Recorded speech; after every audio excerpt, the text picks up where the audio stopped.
everybody. Montel here, and welcome to this edition of Let's Be Blunt with Montel. And I'm telling you, I'm so happy and proud to have an opportunity to talk to our guest today. This is a guest who I got to say is really more of family to me. Back in 2011, this young man traveled to Iran to visit his aging grandmother. Shortly before he was scheduled to return to the United States, he was arrested and taken hostage by the Iranian Revolutionary Guard Corps. He was at one time sentenced to death and was finally released in January 26th of 2016, nearly after 5 years in custody. He's recently written a memoir that he's released, and that memoir, let me hold it up, it's called Crossfire, Trapped in the US-Iran Covert War. Please welcome my brother and friend, Amir Hekmati, to the show. Amir, thank you so much for being here, sir. Montel, thank you for having me. It's an honor to be here and talking to you, and thank you for the kind words. Thank you for everything you did to bring me home. I think your viewers should all know all the efforts that you took to bring me home, and I can't thank you enough. It's great to be speaking to you, and I consider you a friend and a brother as well. Absolutely, sir. I mean, well, it's a work of a lot of people who really, literally, wouldn't give up and couldn't give up and didn't want to give up to make sure we got you home, because I'm one of those people that firmly believe in the fact that we leave no man behind, and that should be done for any service member. For those people who are just tuning in and don't know your history, let's go back. You are American-born, Iranian lineage, but American citizen, and you served in our U.S. military in the United States Marine Corps, did you not? I did. A little history as well. My father left in '79 at Revolution, came here, did his doctorate, and the Iran-Iraq War took off. So going back to Iran wasn't really an option, especially under that regime. And I was born in Phoenix, Arizona, and grew up in Arizona, then moved to Michigan, where my dad took up a professorship there at the university in microbiology. And, I was always just in competitive sports, and, the values of being a Marine and, competitiveness, serving your country and fighting for a greater cause just really appealed to me. I was a competitive ice hockey player in high school. So senior year, the recruiters came in, as they do every year, and we usually pick out the guys who are in competitive sports, and I just really liked their uniforms and everything that they stood for. And against my parents' wishes, my dad actually wanted me to go to medical school and follow in his steps. I joined the Corps, and probably served 4 years, combat veteran OIF 2 in Ramadi, Iraq, and it was a great experience. Yeah, and I'm going to make sure we get this straight so people understand. You are an American citizen born in the United States of America with a U.S. passport. You are an American citizen, and you chose to serve in our U.S. military, which, even as we look at today, there are so many people who are elected in political office across the board who, shirked their responsibility and wouldn't put a uniform, but you chose and made that decision after graduating from high school to enlist in the Marine Corps. 100%. I think just, the life that we had growing up, and then the benefits of being an American citizen growing up. So we just felt indebted. I wanted to serve my country. I wanted to, be a part of the best of the best, as you were. And, that's what led me to start this journey a month before 9/11. So it was definitely an eventful 4 years of service, but I wouldn't change a thing.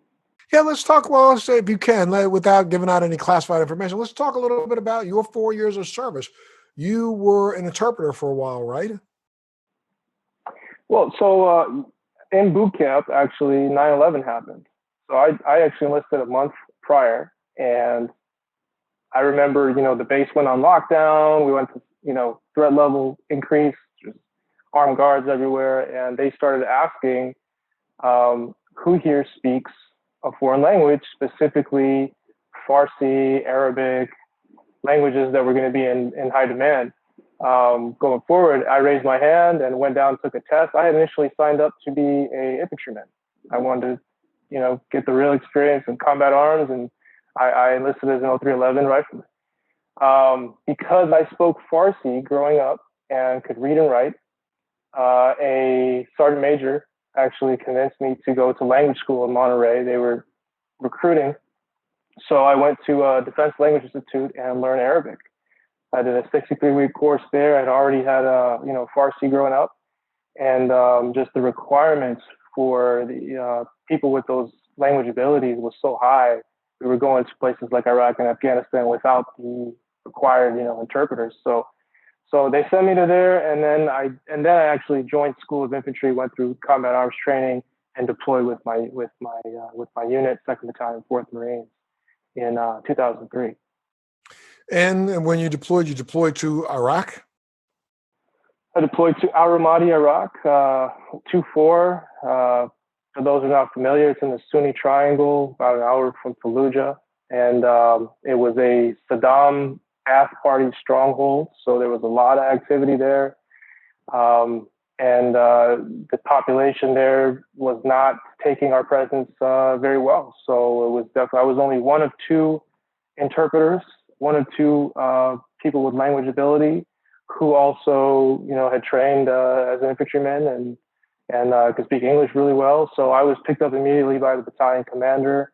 I served as his, personal linguist. I also worked with all kinds of other entities in Iraq, supporting them with language support. So it was. I didn't sleep 3 hours continuously. The entire almost 10-month deployment. So I was definitely very used to it. At 21 years old, it was a very, very big responsibility, but I think we had done a lot and got a lot done there, and the unit definitely needed a guy like me. So I was happy to have been able to fulfill that role. It was definitely an honor.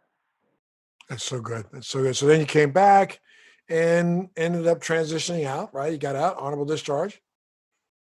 Yeah. So the last 6 months or so prior to my discharge, honorable, of course, I was made the language and cultural training officer for 1st Marine Division. This is sort of a new department that was set up to teach deploying Marine officers and enlisted before deployment, just the basics. We were sending guys over there who didn't even know how to say hello in the local language, didn't understand basic cultural facts. So I set up that curriculum from scratch, and a program manager at DARPA, which is a research agency at the Pentagon, was stepping up a project to create a handheld translation device that would automate the role of the interpreter. So, as usual, DARPA was way ahead of its time, doing very advanced technological projects, and essentially was recruited by the program manager. Said, hey, you're transitioning out. Why don't you come join us on this project? You're going to make a huge difference.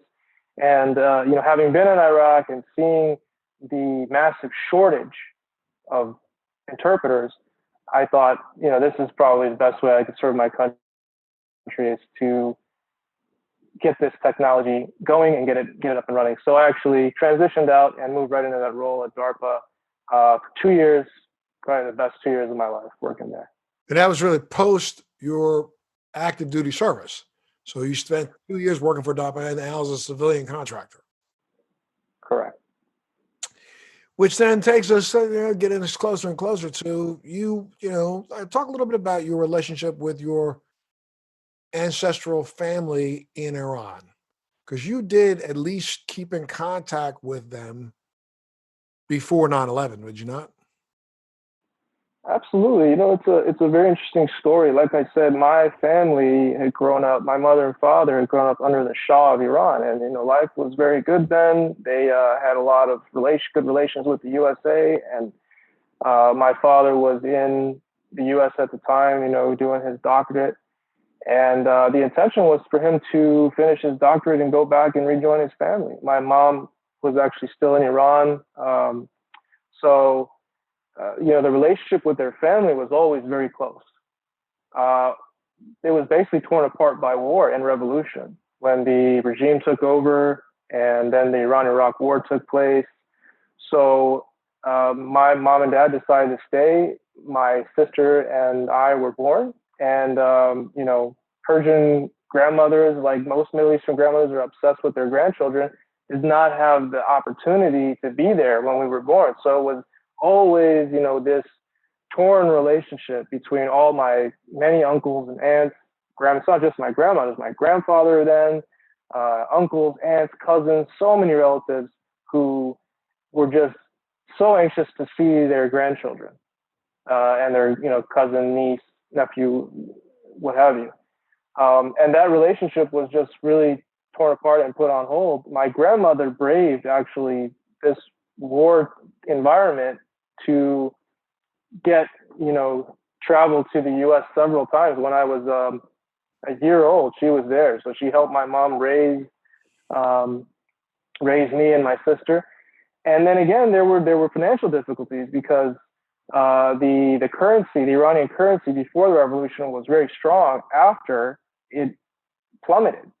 So help coming from over there back to my parents while my father was just, in doing his doctorate degree, began to become more difficult. So having my grandmother there to help my mom raise me, who was very young at the time, and having two kids, was vital. So we really appreciated her making that effort to make that trip in a war environment, get, by herself, an old lady. And she would come every other year. She had a green card at one point. She spent, most of my childhood really raising me. So at the time that I made the decision to go was, here she is now on her sort of deathbed. And I just really felt obligated not only to see her before, she left us, but also just because of the love that I had for her. Really, so many people in America have all their family members down the road or in the same city or just a short trip away, and they take it for granted. We never had that. It was always me, my dad, my father, and my sisters, just our immediate family. So my grandmother was really the only link. She was coming to visit us in the States, and we had that concept of having relatives, of having extended family. And we would always get stories and snippets and pictures of our, uncles and cousins, but never did I get a chance to actually spend time with them. So I just felt like a huge part of my life was missing. And then here I have my grandmother, in her difficult time. And I just wanted to make her happy and finally meet my relatives and see the birthplace of my parents. This was a part of my identity and my heritage that I had never, ever experienced. So 2011, you decided, okay, you pulled it together. I'm going to go visit my grandmother. And talk a little bit about the preparation you had to go through to do this, because again, you're carrying a U.S. passport, but Iran wouldn't let you in on the U.S. passport. So what did you have to do? Yeah, so it's interesting. I mean, these laws are very draconian. So the Iranians, they consider you a citizen if your father, depending on where your father was born, not where you were born. So the fact that I was born outside of Iran, I'd never been to Iran, didn't want citizenship there, they still required me to get a passport. I actually hired a lawyer who was in DC who had processed many visas for Iranian Americans, consulted with him, and he said, hey, it's not even illegal under Iranian law for someone who's foreign born to serve in the country that they were born in and have citizenship. It's a natural thing. So you don't have anything to worry about. At that time, the State Department threat level on Iran was actually just a level 2. So it was one of those exercise increased caution sort of deals, where it is right now, it's a level 4. It explicitly states do not travel. Whereas then that wasn't the case.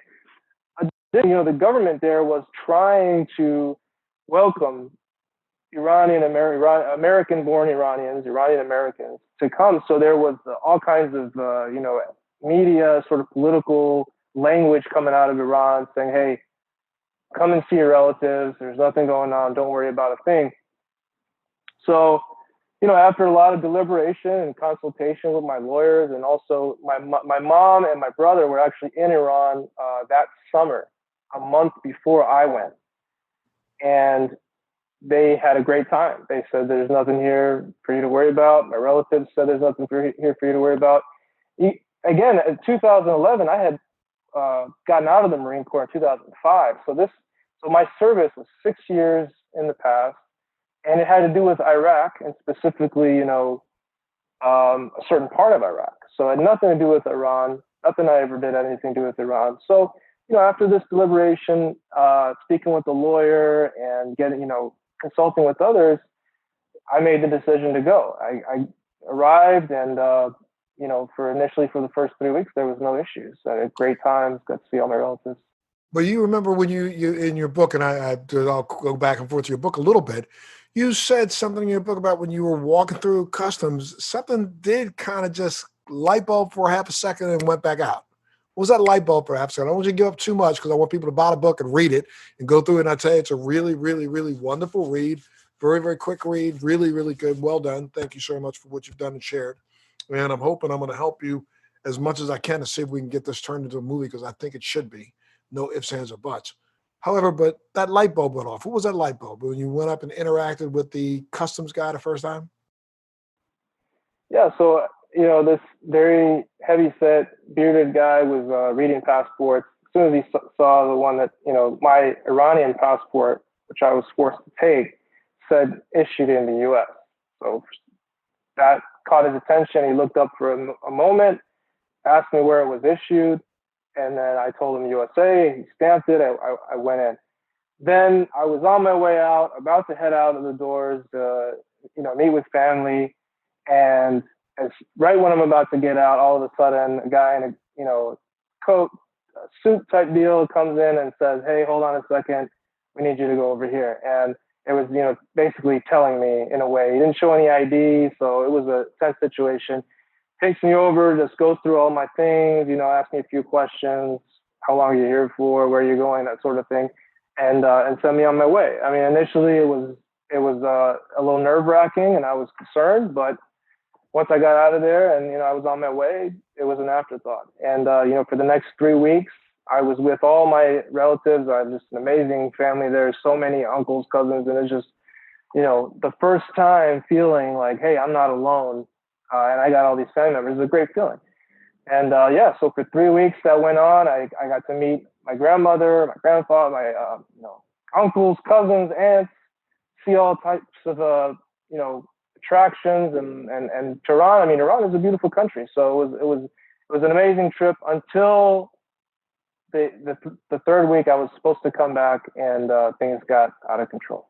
Before we talk about that, let's talk a little bit about, because there was a couple of things in descriptions that you put in the book that surprised me also, where people have the wrong impression about Iran and what Iran is, and don't believe that there's any communities or any neighborhoods there that are glistening, shining examples of the best neighborhoods that we see in the West. Talk a little bit about that. Was that a surprise to you also? It was a surprise to me. I mean, you would think watching news and media and movies here that it's like a very rundown country, but there's parts in Tehran I think that rival Beverly Hills.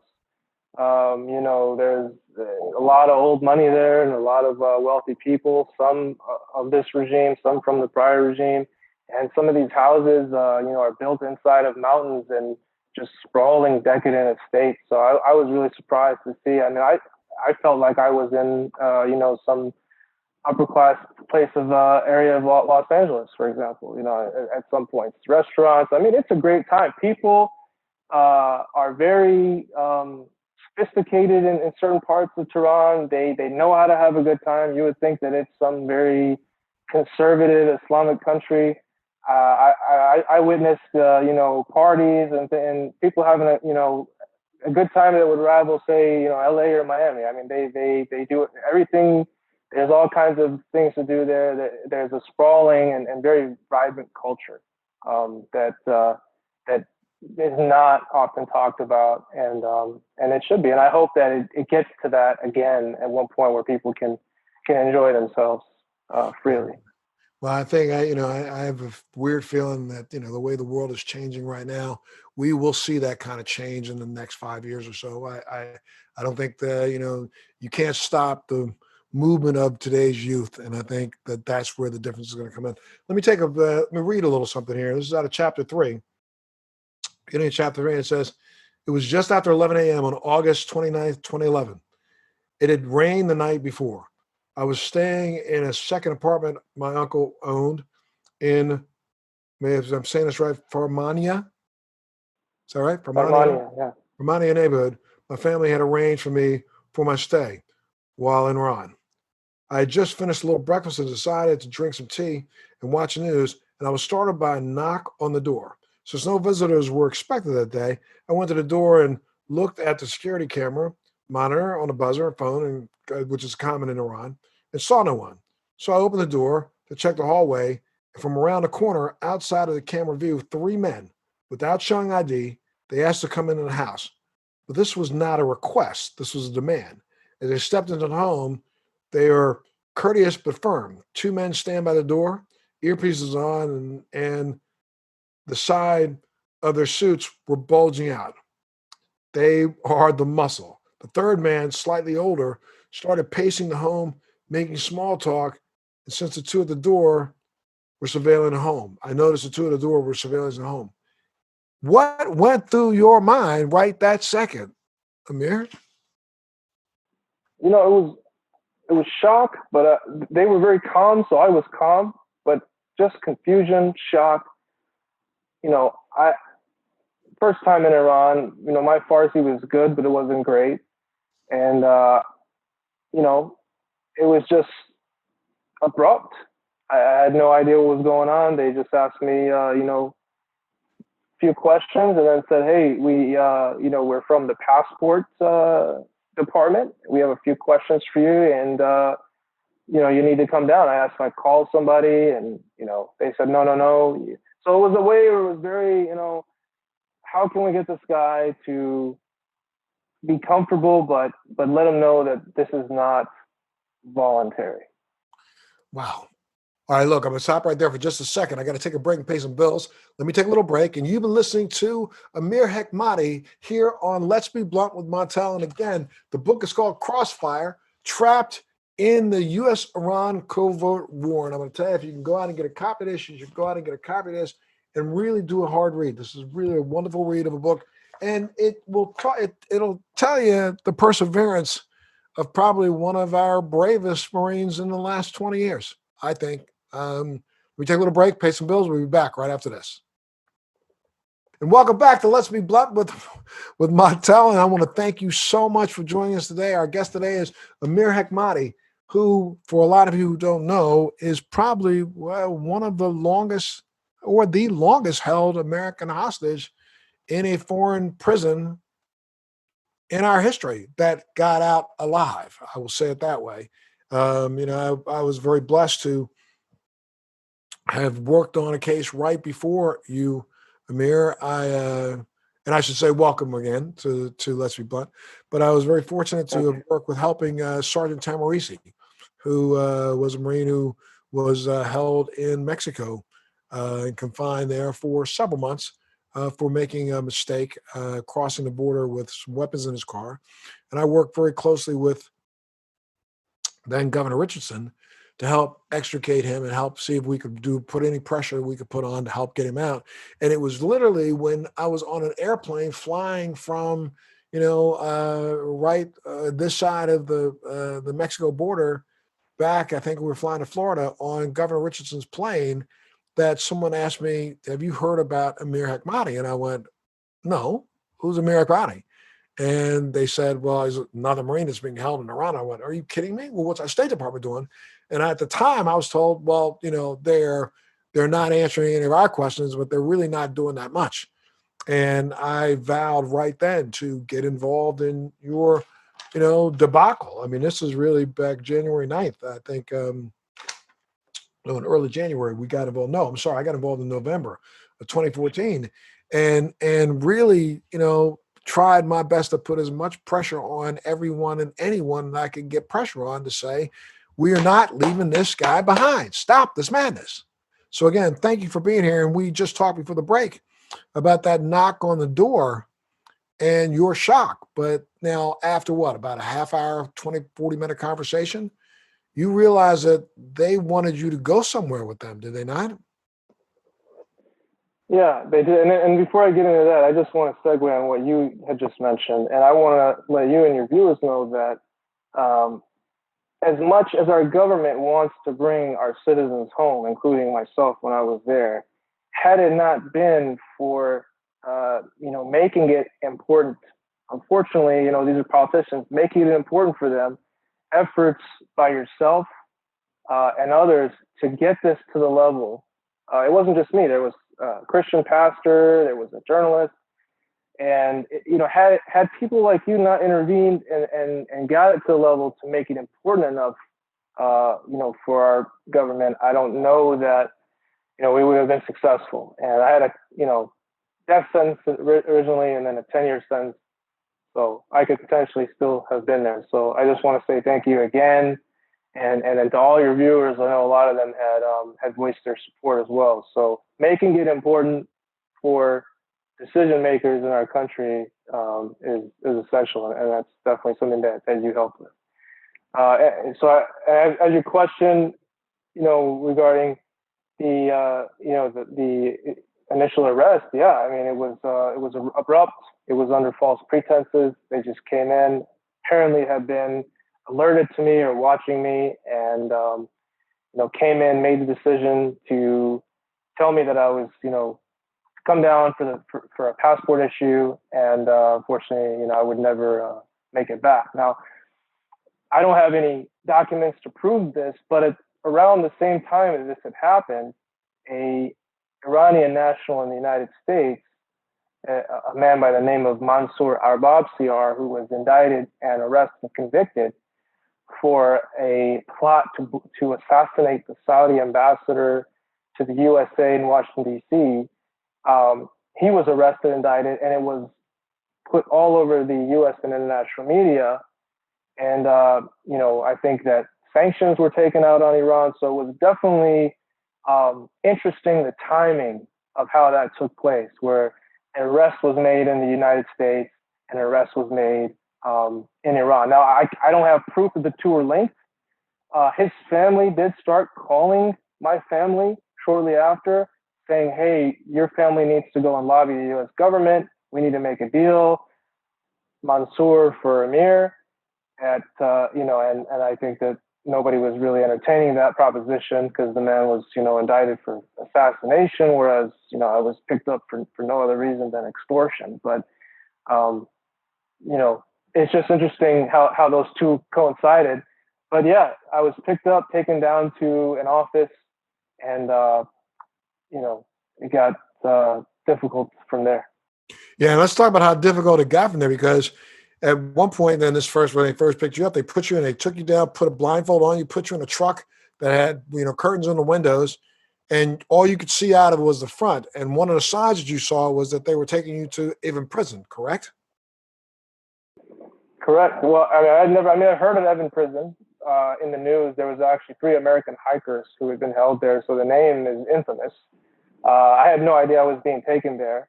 I was taken initially to an office, asked to face the wall. A guy comes in and says, what are you doing in Iran? And I said, I'm here to see family. You guys issued me a passport, so I'm here. I'm here to see family. And he just kept saying, I'm going to give you a minute to think about your answer, and I'll come back. Comes back, and he says, what are you doing here? And I said, I'm here to see my family. And he said, you messed up. You made a mistake. You made a big mistake. He leaves, and then these guards come in, take me, put me in a car, drive me down to Evin prison, blindfolds put on, and I'm taken in. And as I say in the book, my world goes dark. And I should say, we're not touching on the fact that even on this first day, you try to resist a little bit, but they took batons to you, did they not? They did. Right away. I was very adversarial and combative. It's not something that I felt was justified in any way. And growing up in America, we think we have rights, and over there, that's just not something that you do. You don't say no. So I was not willing to go with them. And then at one point, they asked me to change into these prison clothes, and I refused.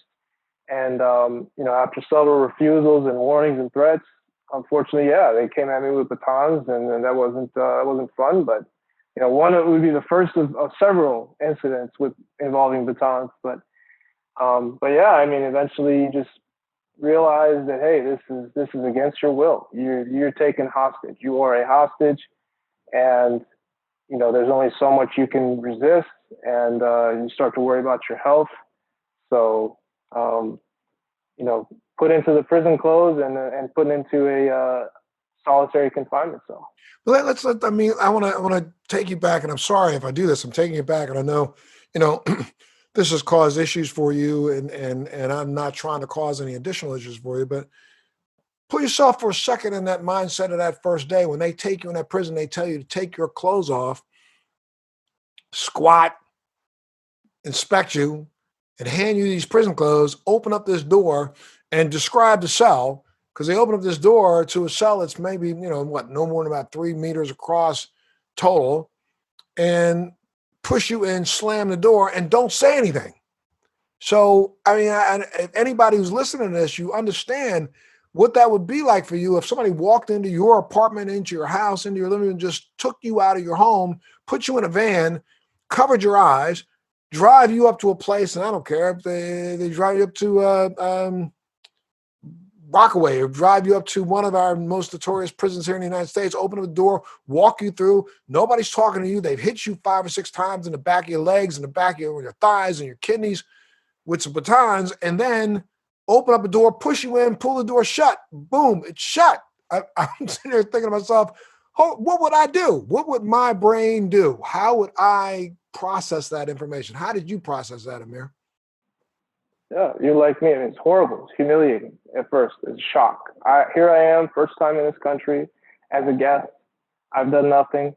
I don't know what's going on. 3 weeks in, it trip was going great, and all of a sudden, open my eyes, and I'm in a cell, solitary confinement cell in Evan prison. I mean, this came out of nowhere.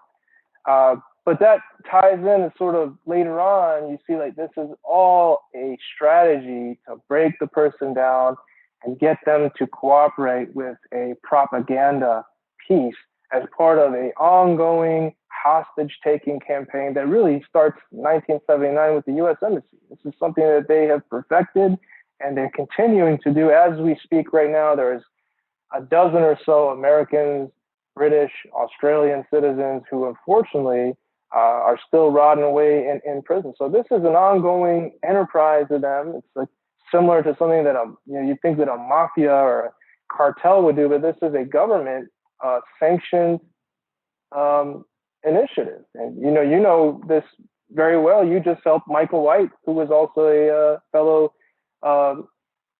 member of the Navy, to get home after 3.5 years of again, making demands. Let's get an American who has some appeal, some sort of propaganda value that we can build a story around, and that we know people care about in the United States and are going to try to get him home, make him, something that we can continue to build headlines with.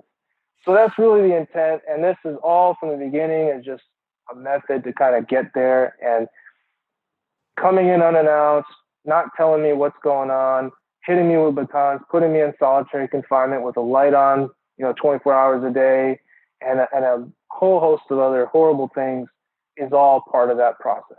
And part of that process now, the first 20, 30 days that you were in there, they were interrogating you on a routine basis, trying to get you to admit to being a CIA spy for a while, were they not? That's what their intent was, trying to see if they could continue to ratchet up and up the ante. But that deprivation of sleep and deprivation and limited amount of food, you lost, 20 pounds in the first 20, 30 days? At least. I mean, food was like non-existent. I'd like to get a bowl of lentils, a day, a little tea. Like I said, the light is on 24 hours a day. There's no sleep. You feel suffocated. This thing is a small closet. I've seen solitary confinement cells in the U.S. on, TV and whatnot. It is nothing like that. This is a hole in the wall. So you're almost buried alive. You hear all kinds of people getting beat. There's, yelling going on. No lawyer, no, I want my embassy. They laugh at you. There's insults. And they just ratchet it up, until they pretty much get what they came to get. And eventually with me, that was a televised false confession and a propaganda piece that they put out. And yeah, so there's really no limit. At one point, I was tasered in my kidney. I was hit with batons. I was tied to a chair, and I had the soles of my feet struck, which is extremely painful. Anybody knows what that involves? The nerve centers in your feet. I had all kinds of intestinal problems. The food, I had, poisoning, some infection. The water there is just filthy. And it's just a tiny solitary confinement cell. There's a hole in the ground for you to do your business, for you to use the restroom. And threats, just constant threats. I would get interrogated, and they just kept saying, "Tell us why you came to Iran." And I just keep repeating the same thing. And they just keep asking the same question over and over and over again. And every time I would give them that answer, they'd say, "You know what? We're just going to come back in 6 months, and your hair is going to turn as white as your teeth, and we'll just forget about you." At one point, they told me that my sister had died in a car accident, and the only way that I was going to get a phone call was if I, cooperated, and basically confessed to being a CIA agent, which is the go-to accusation they do for all these Americans. Jason Rezaian is a Washington Post reporter who was charged with that, Christian pastor, Michael White, who recently was released, charged the same thing.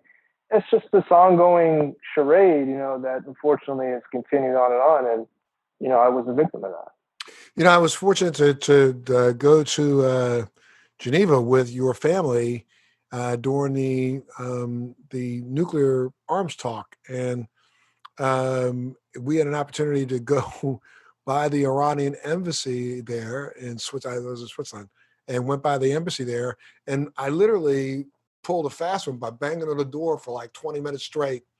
I got the guard inside to open the door and come on with a microphone. He said, "What do you want?" I said, "Well, I want to give you this letter." And, I think I was banging on the door so much that he just was sick of me being out front of the door, and there were cameras out there. He didn't know what to do. There was nobody inside to give him any space. So he opened the door and actually officially received that letter from us. And I heard that made the newspapers in Iran, and they said something to you about that, did they not? They did. I mean, eventually, once I kind of got through the whole solitary phase later on, but for the first 3 years, I was pretty much, isolated 100% from the outside world. I knew nothing about your efforts and the campaign. I mean, I was in solitary for 18 months, no TV, no newspapers. And only later on, when I was transferred to the political prison, I got my first phone call, I think almost close around 2.5, 3 years into this 4.5-year debacle, did I realize the campaign that was going on. So I actually had, a lot of partial information. But later on I did, yeah. I mean, and the letter and, you being at Geneva, that got a lot of attention. And, only because of that attention, I think, was this case elevated to the level that it got, with especially President Obama at the time getting directly involved. There were people that were really ticked off that we did what we did, but I had to do it. There was like the last resort. I didn't know what else to do. I couldn't get anybody. I couldn't catch anybody coming out of the talks to hand a letter to. So we literally went over to the embassy and literally made it look way bigger than it was. But just the noise in the street, I think, drove this guard inside of there so crazy that he just wanted us to stop. And by officially taking that letter, that was almost like officially receiving correspondence that they could not deny. We had it on film that we were able to put up. So I think that's what really kind of helped. So when did you're there for 4.5 years. Did they just come in and just say, "Okay, you're out"? I mean, how did you know you were getting released? Yeah, I mean, well, I had pretty much given up on it, because there was always an event like a negotiation, or, John Secretary Kerry at the time was going to meet with so-and-so, and maybe there'd be an issue. And this is going on for 4.5, 28 years old, barely just turned 28 when I was, had my life taken away from me. And at 4.5 years, I mean, almost 1 out of 7 days of my life was in this, dungeon, this miserable place. So, and wait, we're jumping forward. We're jumping forward rather quickly, but we should let everybody know that the first they had sentenced you to death. That was overturned, and then they gave you another trial, and they sentenced you to 10 years. So you're living with this idea that you're going to have to end up being here for 10 years. I mean, it looks like the handwriting's on the wall. They're not going to let you out. You're there for 10 years. So go ahead. I'm sorry. I mean, I'll tell you, the first week in solitary, I just was like, I'm not going to survive another week. You know, a month I'll be dead by then. I mean, it's just such a difficult experience. Anybody who's been in this situation knows. And time just, you don't know where you find strength. It just comes from somewhere, and you just take it one day at a time. But yeah, 4.5 years. For the first 18 months, around the 6-month mark, after I had this sham court, which was like 5 minutes, the guy just said, "Hey, did you serve in the military?" And I said, "Yes." I was sentenced to death. And it wasn't even, I found out about it by a newspaper a guard had showed me. And the interrogator came in and said, "How do you feel? You got a death penalty." And I said, "For what? What did I do to deserve that?" And basically they had said that because I had served as a U.S. Marine in Iraq, in an Islamic country, that I was, waging war against God. That was my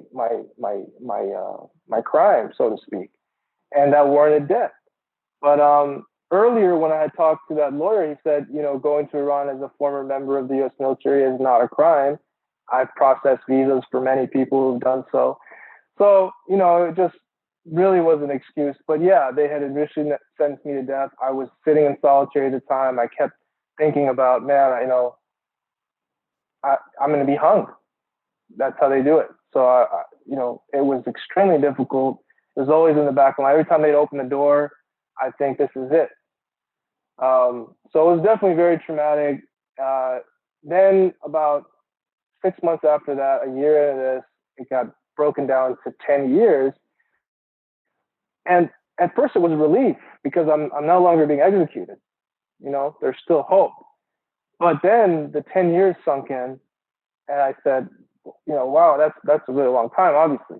But initially going back, I'm thinking to myself, I cannot survive this even for a month in solitary. And now here I am looking at a death penalty and then a 10-year sentence, which eventually, came to an end after 4.5 years, which I had no idea was going to happen. If I just kind of committed to the fact that, hey, I'm going to spend a decade of my life. I'm going to be 38 when I get out, still have, life ahead of me. And, that really was a great coping mechanism for me at one point, was just to say, accept the worst. And this might be helpful for anybody who's dealing with something traumatic, is that our brains are wired to really cling to the best case scenario. The best case scenario is that I'm going to get out tomorrow. People who are getting COVID, when that first started, they want to know it's going to be done tomorrow. We're all going to go back to normal. Sometimes accepting the worst case scenario is it's counterintuitive, but it's actually the most relaxing thing for me. Was really just to focus. Anybody who said anything about you're going to get released soon, they're going to make a deal, I put that out of my mind. I started imagining that I was born inside of Evan prison. And this is all I knew, and there was no other world in this. And I just trained my mind to really accept that worst case scenario. If anything happened before that and I got out, well, hey, that's great. But my mind was set on serving 10 years. Yeah, eventually the 4.5 year mark, I got a call one day. They said, "Hey, we need you to come see the doctor." And I said, "I don't have any medical appointments." They just said, "Hey, leave everything you have, just come on down." And as soon as I got out of prison, I was escorted by some guards down to the initial solitary cells. I think, oh my God, I'm going back to solitary. And prosecutor was waiting there in a room with a camera, and he said, "Look, just ask for forgiveness right now. Ask the government to forgive you, and that you shouldn't have came here as a spy, and we'll let you go." And I said, "No, I'm not going to do that. It's, I'll leave when I leave." And I refused. And he said, "Okay, well, go back to your cell." Sent me back to the cell. And then about an hour later, they came and said, "Get your things. You're going to the airport." So apparently it was like one last ditch effort. They wanted to throw another propaganda, angle of this. Some of the other prisoners who were released with me, apparently they did the same thing with them. And then, yeah, we got into a car. For the first time, I met Jason Rezaian, the Washington Post reporter, and Saeed, also, who was also in Iran there, the Christian pastor. We were all in one car. There was two other Americans, and we got, went down to the airport, zoomed us down to the airport, and waited there for like a day and a half. And yeah, it was unexpected, but that long journey that had come out of nowhere, had finally started to come to an end. I think I was in Bulgaria when we got the word that they were letting you out, and it was really crazy because I went to a Bulgarian news station and jumped on the air as quickly as I could to just scream, "Yeah, you finally let you out." So, my brother, it's now been 4 years that you've been out. How are you coping? How are you dealing? How do you get through this every day? Yeah, all the things like that we do in our day-to-day lives, working out, spending time with family, and all those positive things in your life, you never know when they're going to be extremely useful to you. So all those things that I had before going in to this horrible situation, like my training in the Marine Corps, my relationship with my family, my dedication to physical fitness, to working out, my faith in God, all those things kind of were a foundation for me to get me through those 4.5 years that I many times just did not want to continue on. I didn't want to continue on living. I didn't want to continue this process. But you find something as soon as you feel like you just really have nothing left and you're not going to be able to go any further. I would say you've only yet reached the beginning of what you're really capable of doing. At 1 month into this thing, I thought I was going to be dead, and I did. And at 4.5 years, so having that, and then hearing about your campaign, my family, all the people, fellow Marines that I served with, going on hunger strike with me, that really instilled in me, a sense of duty to say, hey, I have to represent. I have to get through this with my head held high. If it's 10 years or 20, it's not just about me and my struggle and my wanting to give up. I have other people who are depending on me. And I didn't want to come out of there not being able to function like a lot of guys that came into Evan prison did. They got addicted to pills, and they just really got so depressed to the fact that after they've gotten out, they're still not able to continue. So all those things helped me. Once I got out, definitely, a process to kind of reacclimate. And, this is something that's never going to truly leave me. But, I'm thankful to have my family, to have you, to have my friends, to have, my fellow Marines that I served with as a support network, and just, lifestyle. People think, the best thing to do if you're depressed is to turn to alcohol or and I've stayed away from all that. I've gotten into CrossFit. That's really my passion, and reading, and it's helped me through. So, if I can do it, anybody can do it. You think that this is something that you're not going to recover from, but I'm happy to say that now I'm working. I got engaged, and life is good. I'm sorry. Are you still in school right now? No. I finished my degree, and have been working, run my own business, and yeah, everything's great. Absolutely. Now, and you don't have to go into the detail of this. Our government did on your behalf, or there was a settlement agreement, or not a settlement agreement, but we definitely sued the Iranian government for having held you captive. Have you been able to get any of that compensation, or that's still mired in the court? No, the judgment is there. I mean, the intention with that was always just to shame that regime and put on record that this was a false imprisonment, that this was torture, there was torture involved, that they are human rights violators.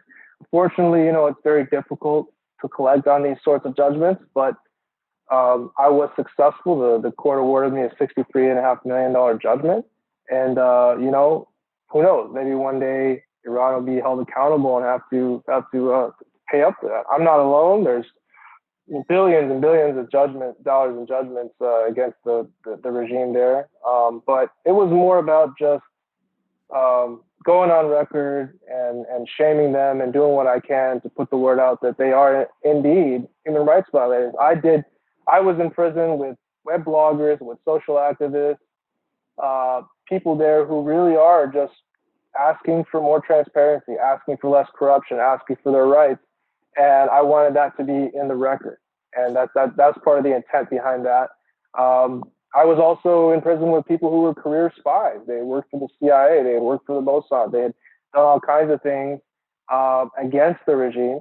So, it was definitely, a very unique experience. But yeah, the lawsuit was just about getting, my voice on record and being able to call them out for those violations and hopefully get our politicians to do something so that this doesn't happen again, which it unfortunately is.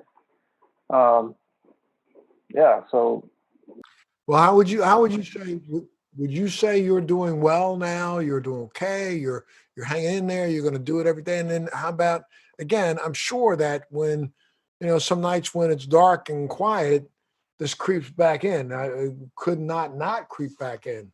Are you working at, trying to settle some of the PTSD issues from this, or are you feeling fine?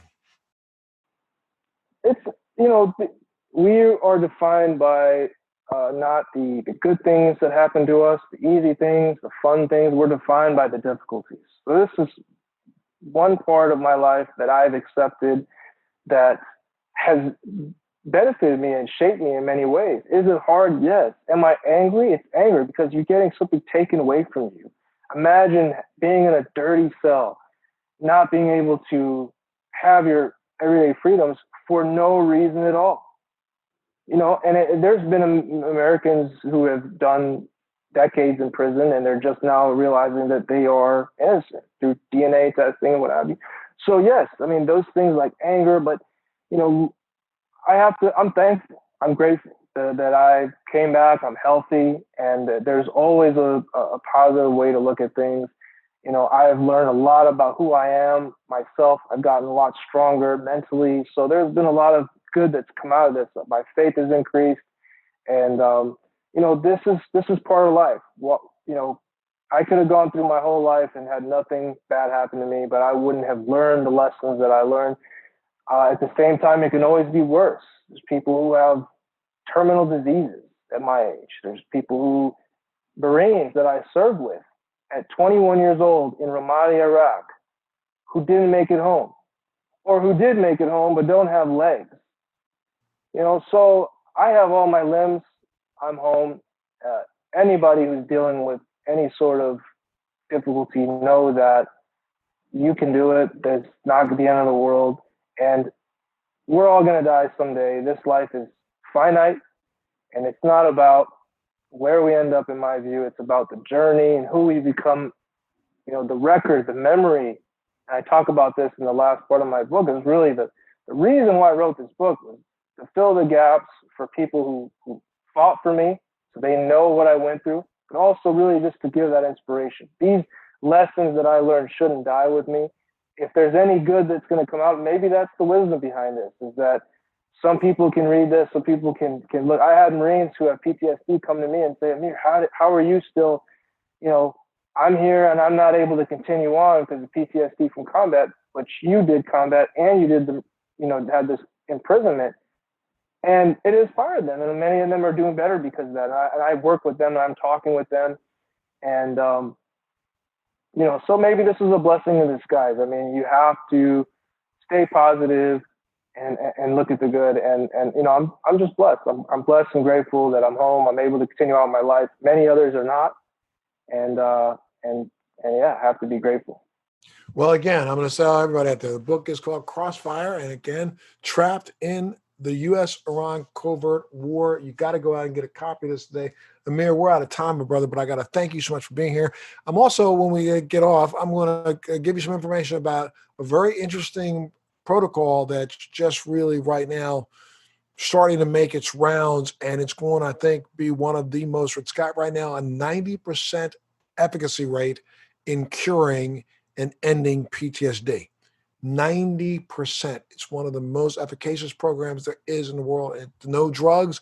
It's a 5-day protocol program, and I'm going to see if I can get you hooked up on that if you want. And I think you will find it really, really, really, really, advantageous to participate. So I'll get you information about that. But I'm out of time, so I can't say thank you enough, and make sure all of my listeners understand. The name is Amir Hekmati. Please go out and get a copy of the book, Crossfire, Trapped in the US-Iran Covert War. Thank you so much, sir. When I say thank you for your service, that's an understatement. But thank you for your service, Amir. And thank you for just sharing with us today on Let's Be Blunt with Montel. Thank you, Montel. It's always a pleasure and an honor, and for your time and for your friendship. And thank you for everything you're doing for veterans. And yeah, I'd love to learn more about what you're doing with treatment. And thank you again for your time. God bless. Sure. Thank you. Join us on the next Let's Be Blunt with Montel.